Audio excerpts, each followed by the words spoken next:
That is so well said. And it's so easy to say and so hard to do, right? It is. Because you can lose faith. I mean, there's times where you're just like, this is impossible. But you just, it goes back to the word you used before. It's that perseverance and the never give up. And I don't know how many times you'll hear me say it. I even have a T-shirt that says, make it happen. You make it happen. Love that. And, as I think back to that last section of what you were talking about, there were 3 or 4 like golden nuggets. I'm going to go back and listen to this again and take notes. Okay. There was a part in there where, it was like, focus your energy where you will have success. Right. And to a certain extent, that makes sense. Right. But there's so often what I found in my career where I have to make a conscious decision. It's like, no, I want to win this person over. And it's like, no, stop, just stop. And in the marketing world, there's innovators, early adopters, early majority, late majority. And what I found in change management is I've started applying that same approach to it. Jeffrey Moore, it's exactly the same. Chasm. Yeah, was what it was. Yeah. And it was just like, okay, there's people, when you're trying to change a culture or change a process, to your point, focus where you're wanted, and then just move down the curve. Right. Absolutely. But I've also found that don't ignore the people that are resisting. Listen to what they're saying, because sometimes there's nuggets in why they're resisting. And if you can address that resistance, I mean, sometimes that's when you can start to win people over. I mean, sometimes there's real reasons that you're not aware of from a cultural standpoint or whatever it may be. And so don't always completely ignore them, but don't spend a lot of energy trying to win people over. I like the way you said that. And the way I think about it is, to that point, I want to have the conversation with them.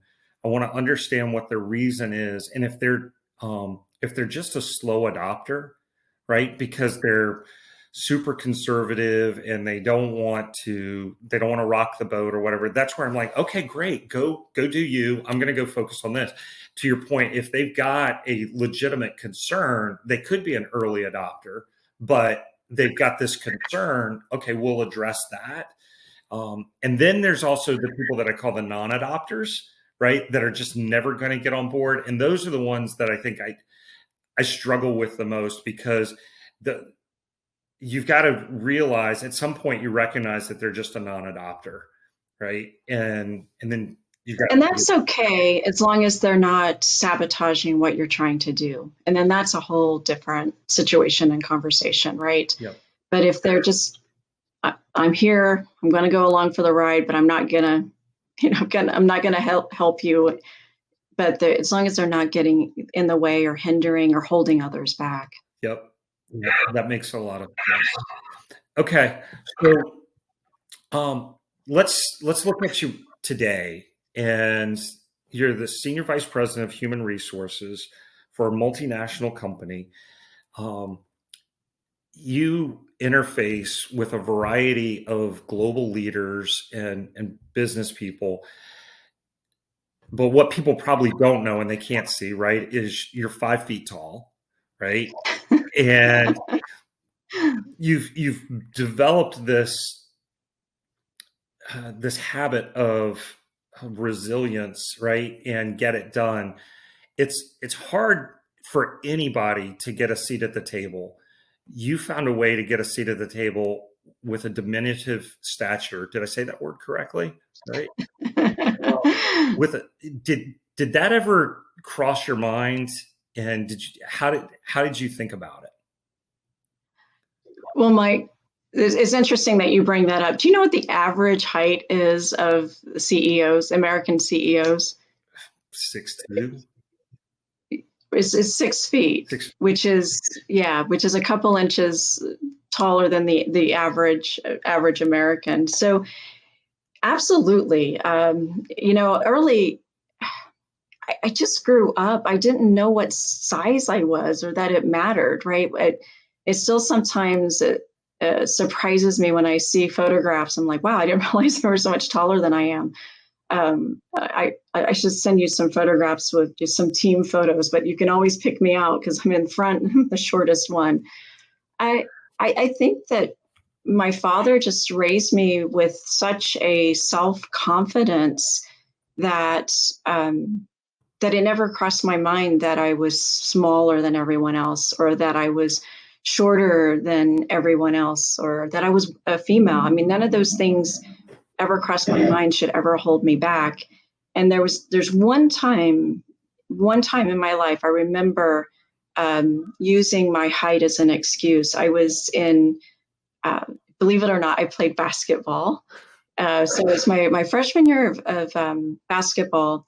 I was in practice and I was super frustrated. And you know how you have people, other students that help assist. So one of these gentlemen was trying to teach me to do free throws. And I just said, I can't do it. I'm too short. And he got on his knees at the free throw line and shot the basketball and made it. He goes, so I have never used my height as an excuse ever again. And so I think that self-confidence. And then I also think I mentioned at Purdue taking Taekwondo, and my first thought was I'll take a self-defense class and I do it for a semester, but then it led into 15, 16 more years of taking Taekwondo. Also gives me a confidence as well. So, I mean, I've dropped 250-pound guys to the ground. I mean, I can do that. So, I mean, there's an inner confidence from a size perspective, but it doesn't mean it doesn't go unnoticed. I've had plenty of situations where I've had bigger men try to intimidate me.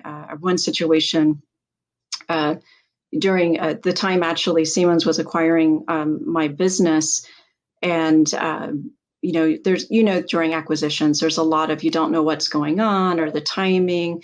Unfortunately, Siemens was acquiring another business at the same time, and they mentioned they were going to close one of the factories.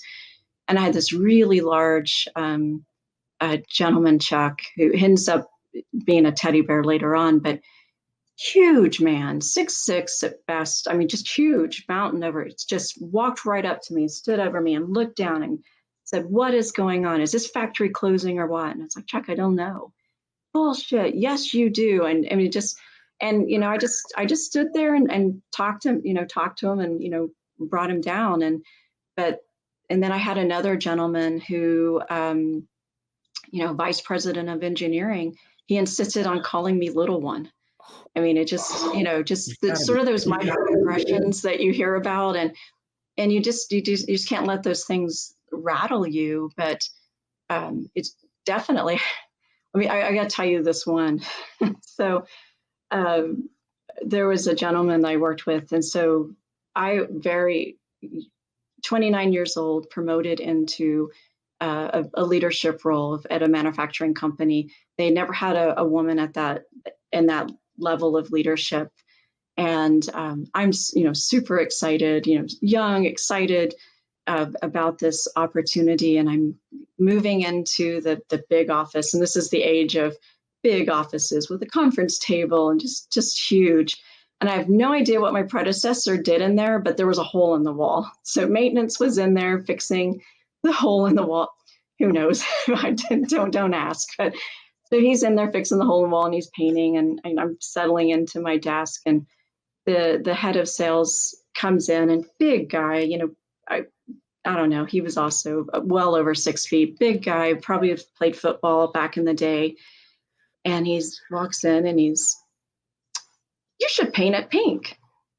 And I was like, "Why would I paint it pink?" And he just froze and walked out of the office. So, I mean, so there are always these, there's these funny stories throughout, just where people, whether they want to inject their size or the gender, you just don't know how to kind of manage through that. But you can't focus on those pieces, right? You got to focus on the things in your career that where you're making a difference, where you're making things happen, where you're having impact. And I very early in my career realized that human resources is a thankless job. You hear about when things aren't going right, you see things and have to investigate things that you can't unsee and you wish you could. But then you'll get a note or a thank you or a comment from someone. And I started to keep a file that I called my kudos file. Back in the day, it was a folder. Now it's electronic. That when you're having those days where you feel like you can't do anything right or it's not going well, you pull those things out. And that's why you do it. You do this because you know that you're having an impact on someone. And it may be years later. I've received a phone call, and I haven't probably talked to this person for 10 years. And they just wanted to thank me because I had just made such an impact. And it was just something that I said to them one day, and I had no idea. No idea. And then 10 years later, they said, I've been really thinking about you, and I just felt like I needed to tell you how impactful that was.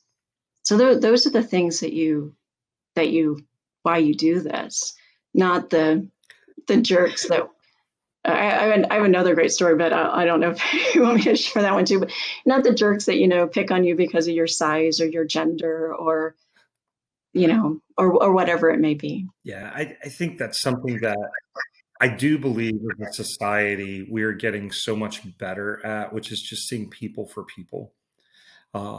And I mean, yeah, we can go look through the news and scour and find all the things that are going wrong. And don't believe for a second the news, they sell. And what sells is fear, uncertainty, doubt, problems, right? Those things that I was listening to a speaker recently, and they've done a variety of research. And essentially it was fear and anger is what sells. And the algorithms that are created in the social media are designed, right? The algorithms are designed to find things that make you angry. The algorithms are designed to find things that you click on. What people typically click on are things that excite them in some form or fashion. And typically those are negative, right? And so what happens is as you click on those things, more of that thing starts showing up, right? Because you clicked on it, because the algorithm's designed just to give you more of whatever it was that you clicked on. And so what I find myself doing just in my life, just for a mental health purpose, is it's like, no, I'm going to think about positive things. I'm going to engage in these positive aspects of it. And one of the things that I've just intentionally choose to do is I choose to believe that by and large, the overwhelming majority of society wants what's best. Right. And they truly want to do the right thing. Are there crooks and criminals and people that are going to, fake, like you said, fake a family member's deaths or something so they can get a day off? Yeah, there's going to be people that do that sort of thing. And you know what? We'll deal with it when it comes up. But Right.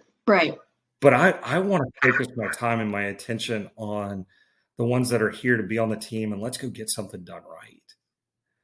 No, absolutely. And so I love what you're talking about, and I love the approach that you've taken through this, right? You have just got a genuine positive outlook on life and the way that you approach things. Are you familiar with John Gordon? Yes. The power of positivity. Yeah. Right. Yeah. I mean, yeah, the energy bus, I think, is what I just recently read. Yeah, I think that was his first book, and now he's got where he's cranking out like 1 or 2 or 3 books a year like that.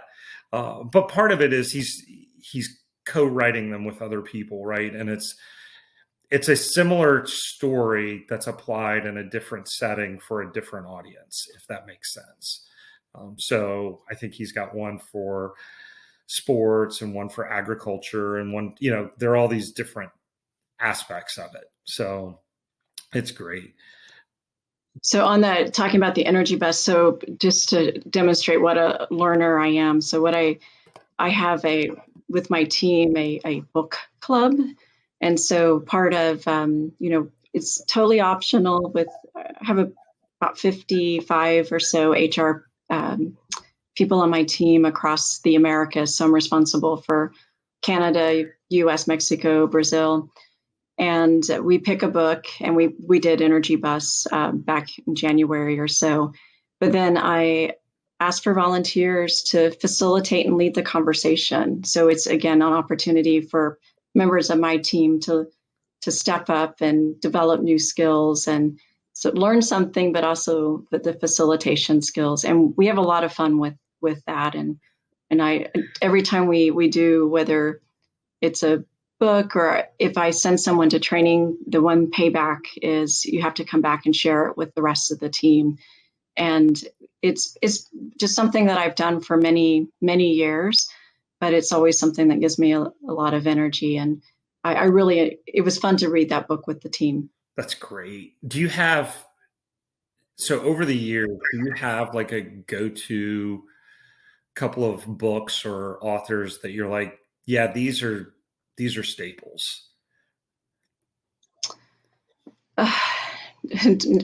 I always come back to Clifton Strengths, Gallup's Strengths Finder. So there's a lot of like strengths-based leadership, strengths-based selling. I mean, just different ones.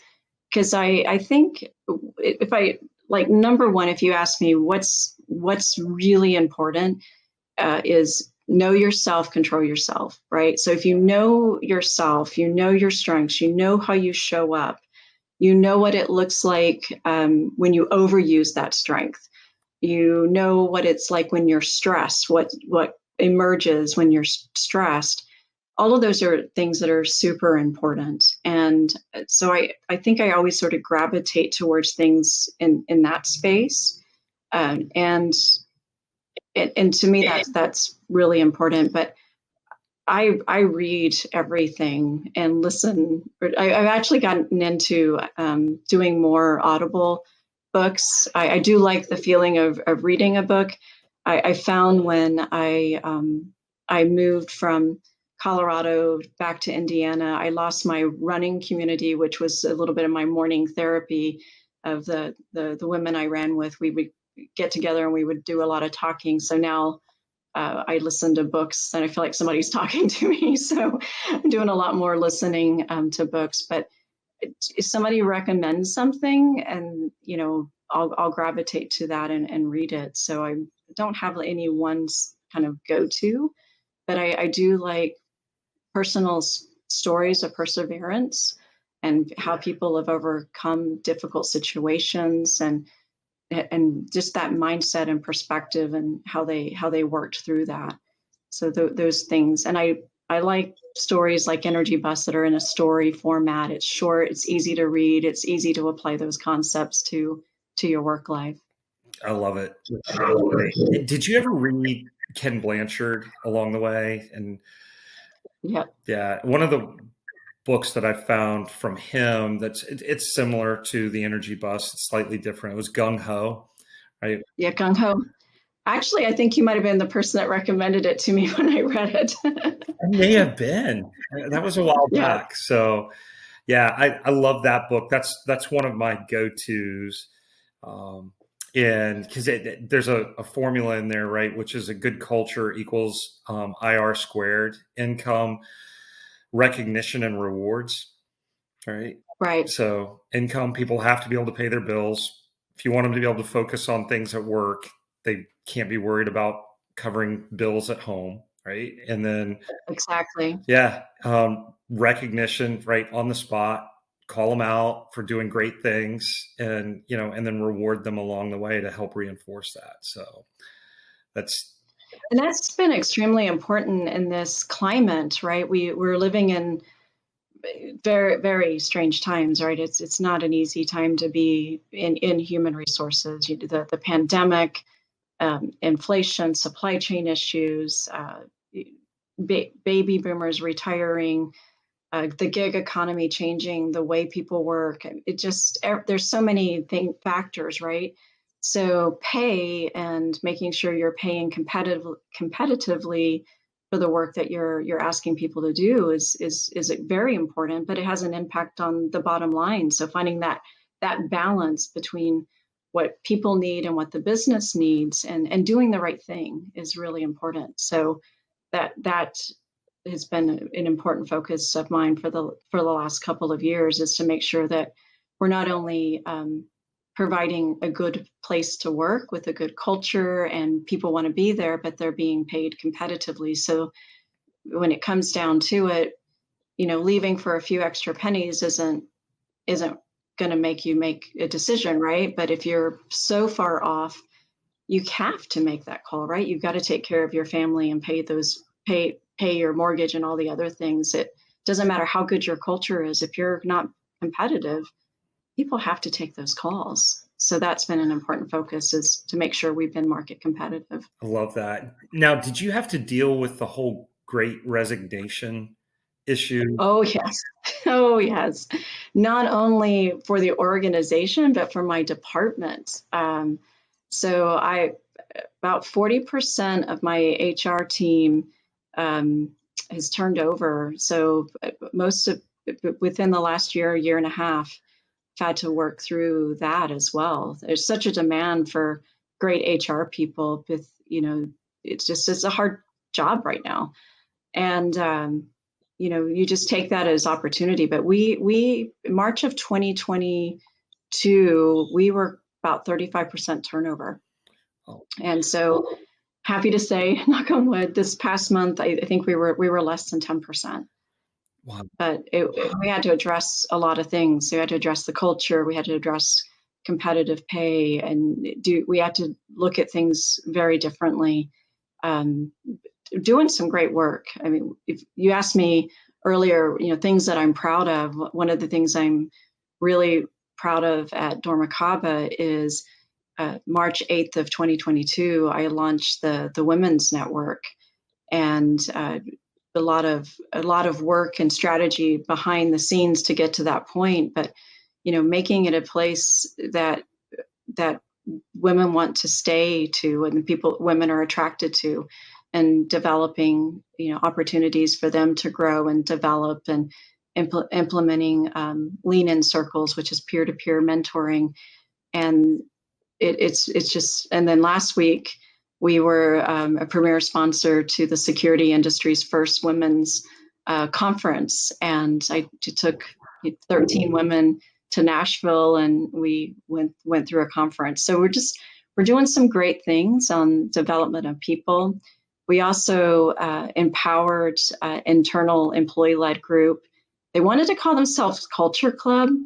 And I tried to advise them that name was already taken by an 80s band, but I think it was just showing my age a little bit. They insisted they wanted to be called the Culture Club, and they're doing some amazing things. And it's not me. It's me and the leadership team empowering employees to create a culture that people want to be a part of, and just doing some really great things, from competing in the corporate challenge to, last week was leading up to Father's Day. They were doing a contest on, the best dad joke. And it's just some very cool things, right? But it's creating a culture that you want to be a part of. And I think that's helped us with our turnover. It's not just about pay, it's about culture and employees getting involved. And the Women's Network is led by employees. The Culture Club is led by employees. And we're doing all of these things that are employee-led, and they're investing their time and energy to make it a great place. It's, as you know, culture is not, what we put on paper and the leaders say, this is our culture. It's the people that make it every day and how they make it fun. That's so good. Okay. Real quick, as we wrap up, there's a story that you told me that I don't think we've touched on, which is, I think you married your high school sweetheart. I did. Yeah. So growing up, we moved around. I don't think I moved around as much as you moved your kids around, and you weren't in the military. But when I was in high school, we moved from Reese Air Force Base in Lubbock, Texas, to Grissom Air Force Base in the middle of Indiana, Bunker Hill, Indiana. And I met my husband, Justin, and we started dating. I was 16. He's a few months younger than me, 15.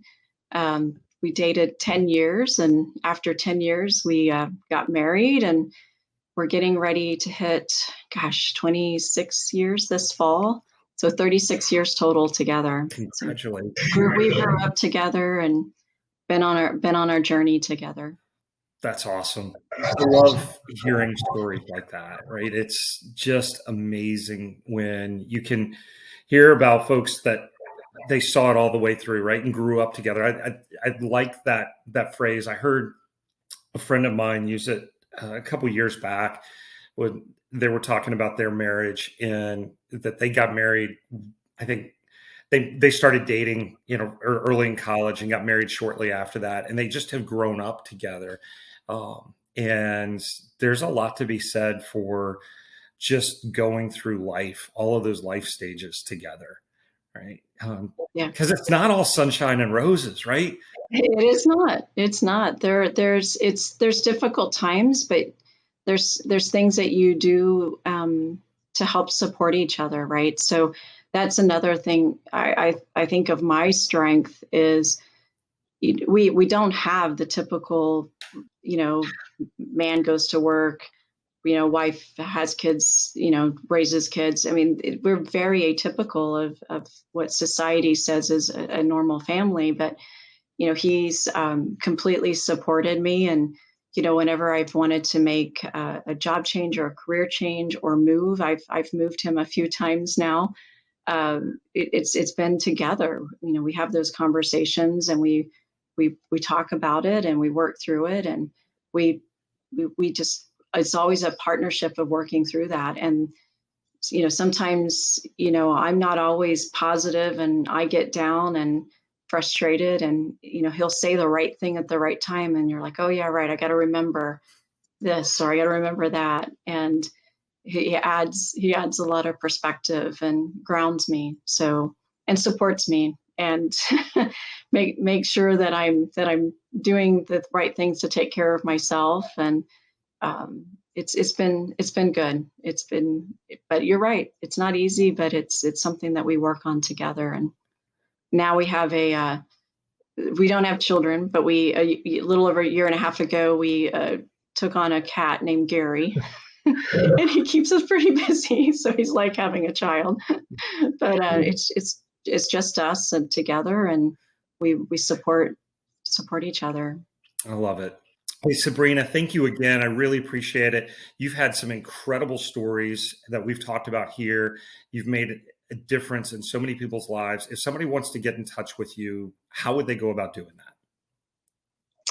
I think the best way to get in touch with me would be through LinkedIn, and I think I can give you my contact, and you can post it in this and with an email or something. But Mike, I am passionate about people development, and for companies to do the right thing around developing their people and putting people in the right place at the right time, doing the right things. So if anyone wants to reach out to me to talk to any of their groups, or how I went about developing the women's network, I would be happy to interact and talk to someone. So just contact me through LinkedIn. Awesome. Thank you again. I appreciate it. And I'll be catching up with you. All right. Thanks, Mike. Take care.